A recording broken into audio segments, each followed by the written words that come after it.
I'm not a fan of it. I didn't even know you were on the island. Nothing prepares you for it. Never come home. It's a fucking jungle. It's entertainment for me. It's gonna happen. Like, wrong bitch. No. I put the phone down and I think I just lied about all of that. Your time's ticking like mine's not. Oh. He was like, go now. Let's do it.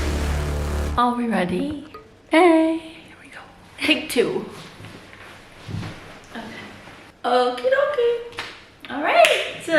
Hi guys, and welcome back to A Little Bit Local. If you had made it this far to the second episode, which I hope you guys did, and you're staying on board with us, you learned a little bit about me, but there's 2 of us, so you have one more to learn about, and here she is. And today we're just going to talk about her whole story and how I joined your party. Who are you? Why are you here? What is your role? Let's get into it. So we'll give some backstory. So me and my family had been going to the island you're from. So we'd been going on holiday there every year since I was about 5. So every year for 2 weeks we come, and it's like a second home to me now, and we've got so many family and friends there at this point, so it's always hard for me to leave every year. And I feel like the year that we met made it even harder because I found a new group. So everyone that I know on the island either is from there and lives there permanently, or is in the same position as you, that they come over and stay for the whole of summer. We're from there and we stay the whole summer. So I always feel like I'm the odd one out because all my friendships and the people we chill with every night are locals. So I'm always dipping in for a couple of weeks and then I'm back off, and I'm always so jealous of you guys because you get to be there for so long, and that was like my dream. Never would have thought that you'd be living, that I'd actually be here and staying for as long as you guys. Now she's a local, basically. I mean, come on. We landed like we usually do for our 2-week holiday, and this was the year before COVID started, right? This was the first. No, right after. Right after, where things were like still, if you remember back at that time, really weird with bars. Like you could go out, but you can't stand. You could sit. Yeah. Like it was that like weird, awkward period when we had all, people were allowed to travel and come back. So it was very go. Everyone wanted to be. Yeah, it was the first time we were back after COVID. That's where I got mistaken. So it was the first year that we'd come back to the island after I think 2 years after COVID. So we landed first night there, and we were just going out like normal. And on this island, you go out to the same bars, you see the same people every night. So we came on the square, ready to say hi to everyone, and that's where we bumped into you. And then I walked in. And she walked in. And I walked in with like my group that I was with, and I was like, and we made eye contact. I was like, do I say hi? And then they waved, awkwardly sitting there, her and her sister like, hi. And I was like, oh my hi, like my best friends are here. I remember turning to my boyfriend, I'm like, oh, my best friends from London are here. And I'm like, I literally met her once, but it's fine, we'll get into that another day. But carry on. So what was already my favorite summer, because it was like we're just back on the island after COVID, like I'm back at my favorite place. I was so excited, and then we reconnected, and this year we were with you guys the whole summer. So we were just hanging around doing things in the day, going beaches, and then at night.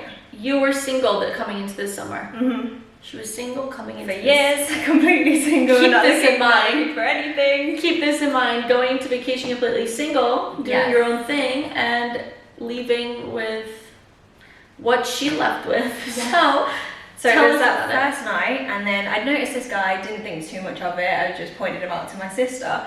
And you don't think too much of it. It's a guy on holiday. Yeah, that's you never know, guys. You never know. The most you're gonna have is a holiday romance. That's it. What more am I gonna think? So I saw this guy, and like I said, you see the same people around nearly every night. So I kept seeing him around, and I kept trying to do that thing where you kind of just smile, that boys never notice that you do.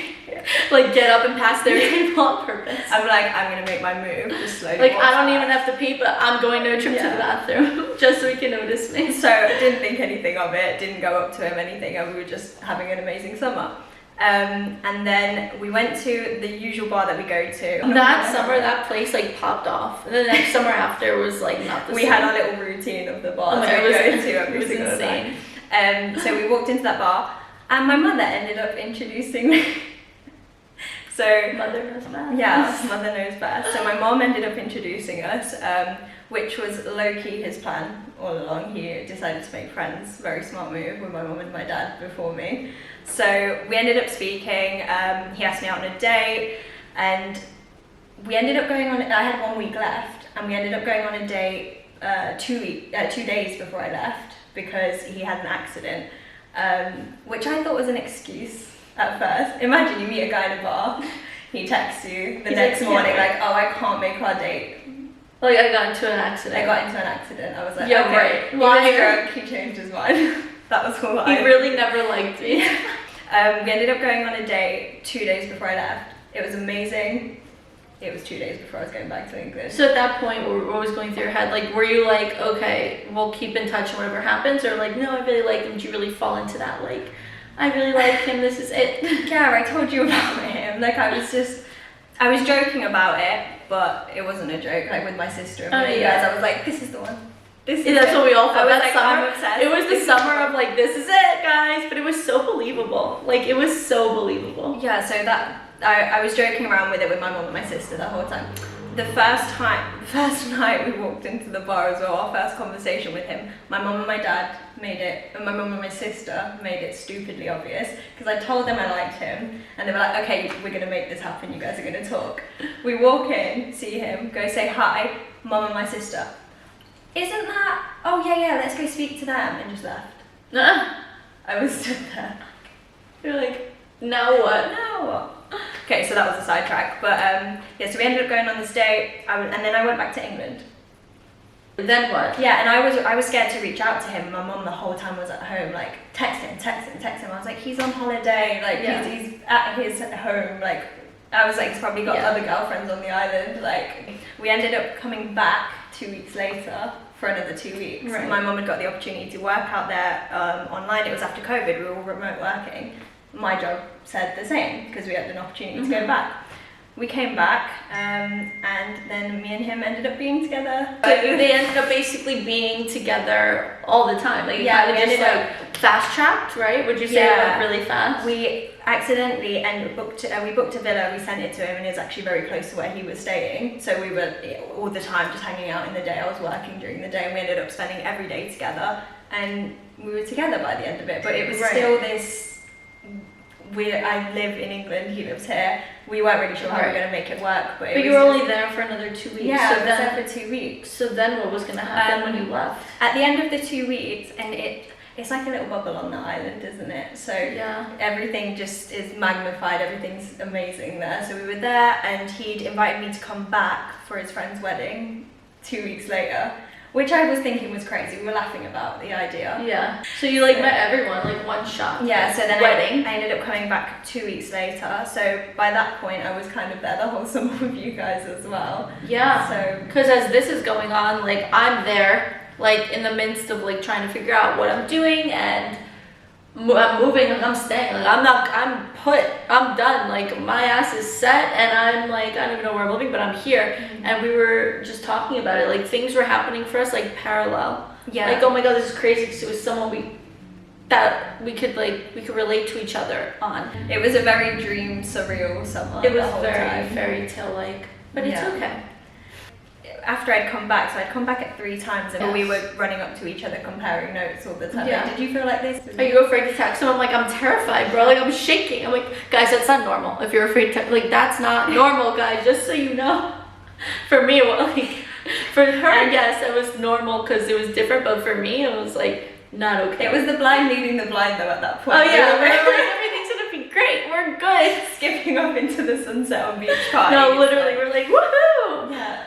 And because it's hard to explain for me, we've got this second home. It's so hard to explain it to everyone back home. Yeah. I'm trying to explain all the details, and I'm trying to catch up with my best friends and stuff back home. But you were the person there who's seen it from start to finish as it developed.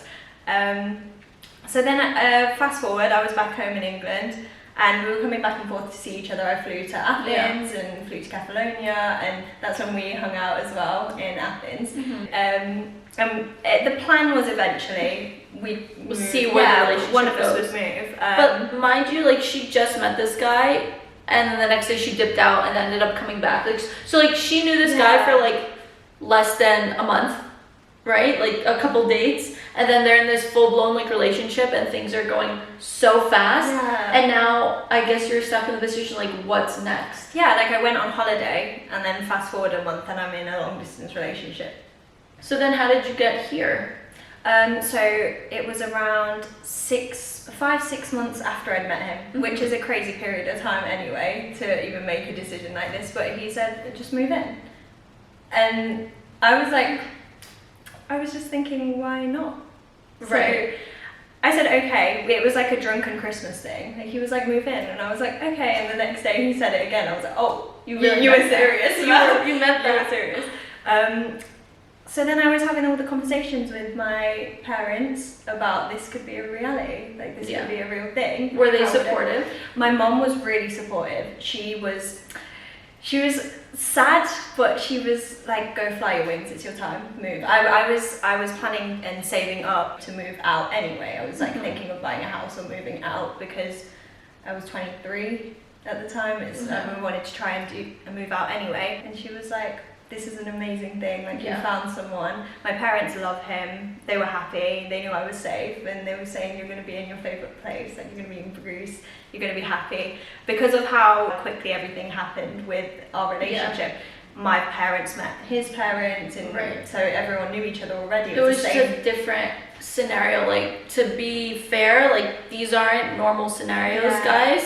But this was like nothing about her normal. Nothing about it's normal. It just happened things happen fast sometimes. So and I was terrified of telling my friends. Yeah, I mean in reality that's what you think, like, oh, you're rushing into this, is crazy, because I've seen crazy like stories of people getting engaged. Oh, I know this guy for a month and all this stuff, and I'm like, okay, but like for some reason, like even with her, I was like, no, do it. Like, I thought right, you know, it was right. You have a feeling when it's right. Like I felt so good about it. I was like, oh my god, yay! Like I did too. There wasn't a part of me that was doubting it. Yeah, I wasn't scared of anything. You kind of had to go with your gut on this. So I was, and I was, like I said, I was working remotely. So I was working at home full time. We'd go in the office rarely.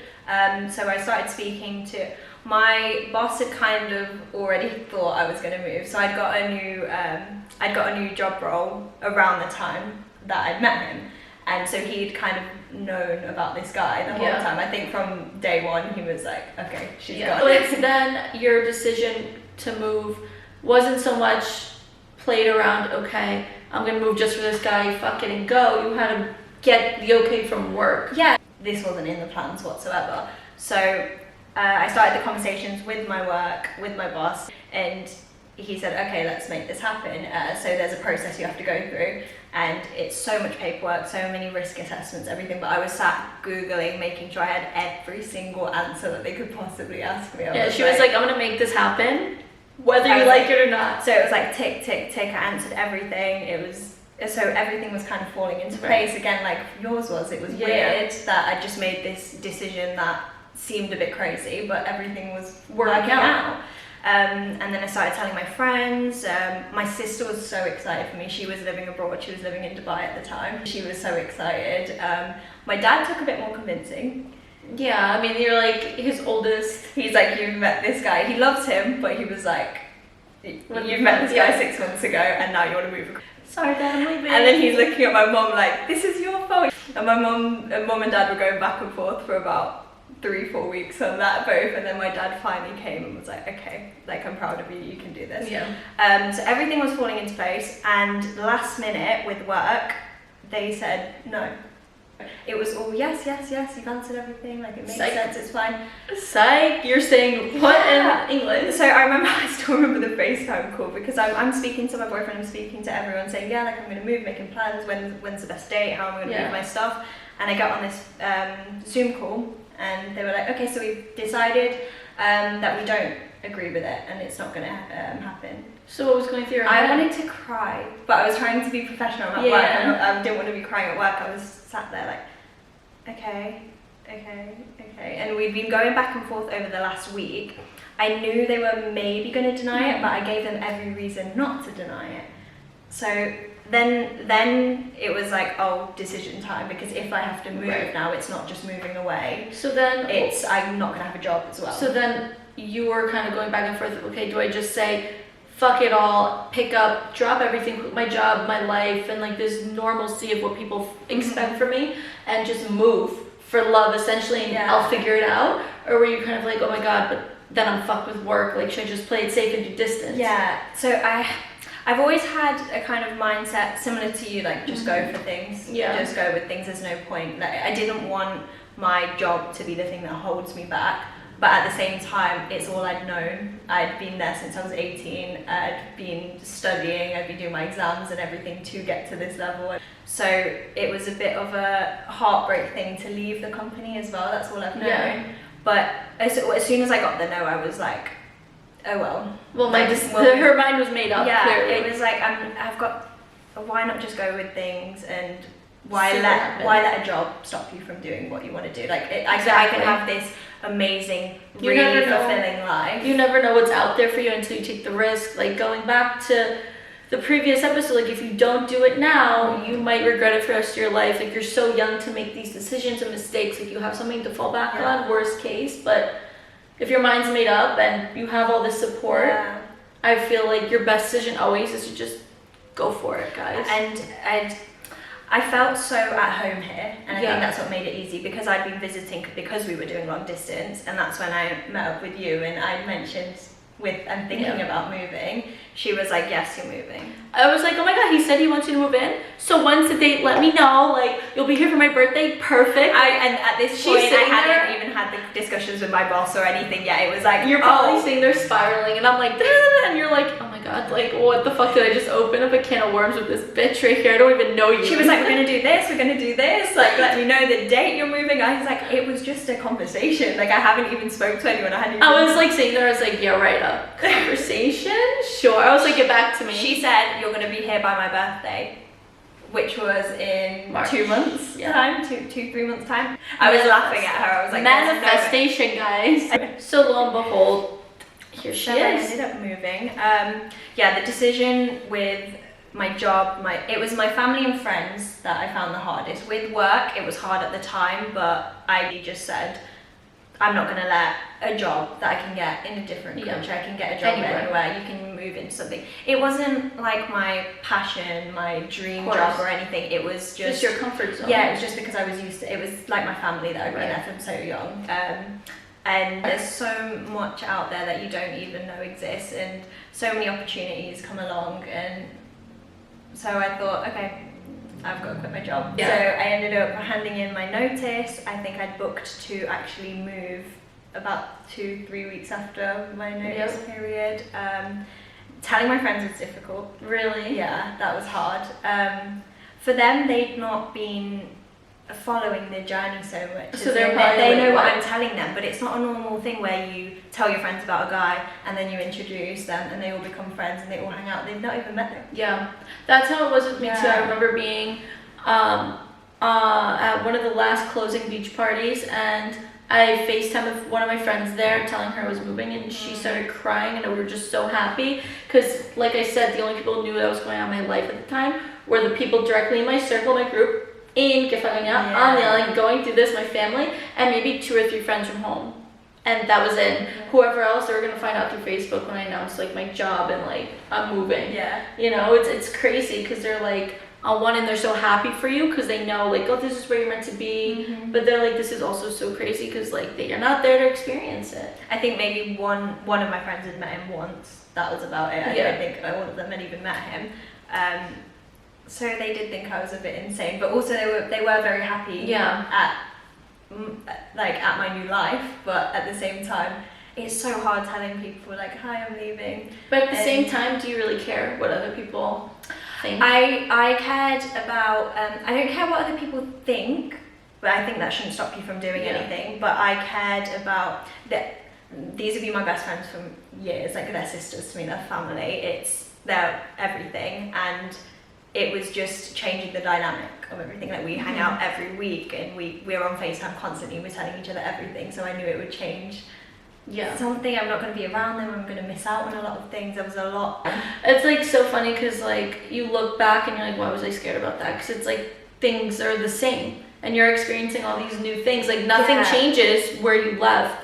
But there's a whole world out there, and you're experiencing these things, meeting new people, and you're like, oh my god. The whole time I lived there, I wanted to experience more, Yeah. and do more, and be in different places, explore the world. But being away from the people you love, and I've made all these memories with them, and so not being with them was scary. It was terrifying. And then I've always lived with my family too, so leaving them, and they're getting older and things, so there's the whole you miss out on things at home. but also I was comforted that my family and friends were supportive and that they were there. I had a lot of nasty comments from some people at work and other people that heard about it. People were surprisingly negative. People are haters. Yeah. People are haters. My close circle wasn't, but outside of that, people are really negative. The comments you make are really discouraging, and you just really have to not let them affect you. Because I think if I was a person who did care what people think, I would have really got affected by them. Yeah. People were just prepared for it not to work out. People want to see your downfall. Yeah, there were so many people that was like, okay, well, make sure you don't burn any bridges here in case you have to come back. Like, everyone else around me was like, that's so exciting. And then I had this whole other group of people who were like, oh, good luck. But those are also the people you have to think about, like, in 10 years time, they're going to be there, they're happy in their little bubble. That's why they're not everyone's going to be as open-minded. Some people are just so closed off, and they're comfortable in their safety net, their routine, and they know one thing, that you'll never understand how they think, and they'll never understand you. And that's like two things that won't mesh, and that's fine. Yeah. Like, that just should confirm to you and like to anyone else trying to make decisions that like, not everyone's going to agree, but not everyone's meant for the things that you're meant for. Yeah. Like, after I was settled in, I was like, if I think about doing that now, that was a bit wild. But at the time, it felt just right. And I'm so glad I did do it. Like, it was the right decision. But I remember the week leading up, after I'd made the decision, after I'd left work, I was fine up till that point. Every single night I was waking up at like 4 a.m. in a panic. I was like, fuck, what am I doing? Like, I was like, am I in Greece? Am I in England? Like, I didn't know what was going on. And then I'd wake up properly and be like, you're making the right decision, it's okay. But so that's how I got here. So, as you guys can see, that if you want to go for something and you have this urge in you, just go for it. Because you see, in some odd way, it worked out for me, it worked out for her, and we had same but different experiences, and it all led up to something for the better. So no matter how crazy the scenario could be, I just feel like life's too short, and you should just absolutely go for it. Yeah, that was one of my realizations. Life is so short, and just listen to yourself. Listen to how you feel. Like, if you've got an urge to do something, you've got the other side of you, the scarcity side, the side that's telling you all of your doubts, all your fears. Just push past it. Push past it, because if something scares you, I feel like it's usually what's best for you. Yeah. Never stay in your comfort zone. I feel like it's better to be, get comfortable with being uncomfortable and push through it, because I feel like there's so many opportunities out there waiting for you, and you're not going to get it sitting in your little hometown, doing nothing.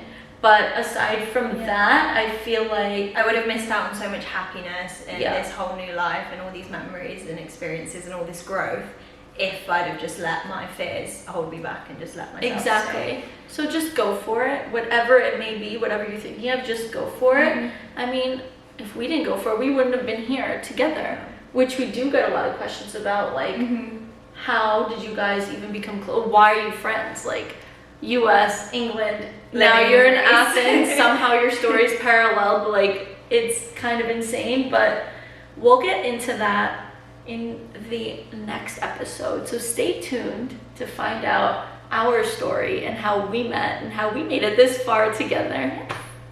Thanks for tuning in, guys. Bye.